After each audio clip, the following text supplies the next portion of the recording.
ഇവിടെ അഹമ്മദ് അൽ മൗരിബിയുടെ ഒരു യൂസറാണ്. ഇപ്പൊ ഈ റീസെന്റ് ആയിട്ട് ഒരു 2-3 പെർഫ്യൂം 4ഓളം പെർഫ്യൂം അവരുടെ യൂസ് ചെയ്തു. ഓക്കെ, ശരി. എന്താണ് പറയാനുള്ളത്? ആസ് പെർ ദ എക്സ്പീരിയൻസ് എന്താണ് താങ്കൾക്ക് പറയാനുള്ളത്? എനിക്ക് ഭയങ്കര മൈഗ്രെയിൻ ഉള്ള ഒരാളാണ്. പക്ഷേ ഞാൻ പെർഫ്യൂം യൂസ് ചെയ്യാനൊക്കെ ഭയങ്കര മടിയായിരുന്നു. പക്ഷെ ഇപ്പം അഹമ്മദ് അൽ മൗരിബി വന്നതിന് ശേഷം ഭയങ്കര ഇഷ്ടപ്പെട്ടു. ഇപ്പൊ ഏതാണ് യൂസ് ചെയ്യുന്നത്? ഇപ്പം നമ്മുടെ ഒരു കസിൻ അത് ഗിഫ്റ്റ് ആയിട്ട് കൊണ്ടുവന്നതാണ്.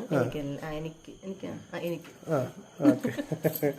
അപ്പൊ ഇത് പക്ഷെ നമുക്ക് ഒന്നുമില്ല, പ്യുവർ പെർഫ്യൂം ആണ്. എക്സോട്ടിക് അതാണ് അതിന്റെ. അഹമ്മദ് അൽ മൗരിബി. പിന്നെ അതെല്ലാം മർജ് എങ്ങനെയുണ്ട്? മർജ് യൂസർ മർജ് സൂപ്പർ അല്ലേ? സൂപ്പറാണ്. സെറ്റാണ്. 3 ദിവസമാണ് അതിന്റെ 3 ദിവസം ഒരൊറ്റ പ്രാവശ്യം അടിച്ചു കഴിഞ്ഞാല് മറിച്ച് 3 സ്കൂളിൽ പോയപ്പം കെൻസാനൊക്കെ ടീച്ചേഴ്സ് ഇങ്ങനെ ചുറ്റി നടക്കുകയായിരുന്നു. ഇതിന്റെ ഈ മണം കിട്ടി അവർക്ക് എവിടെയെങ്കിലും നീ പറഞ്ഞു. അത്രേ ഉള്ളൂ. പക്ഷെ നല്ല ഒരു പെർഫ്യൂം ലവേഴ്സിന് ഇത് യൂസ് ചെയ്യാൻ പറ്റും. പറഞ്ഞ നാട്ടിൽ മിക്കുള്ളത് നാട്ടിൽ ലോങ് ലാസ്റ്റിംഗ് ഇല്ല.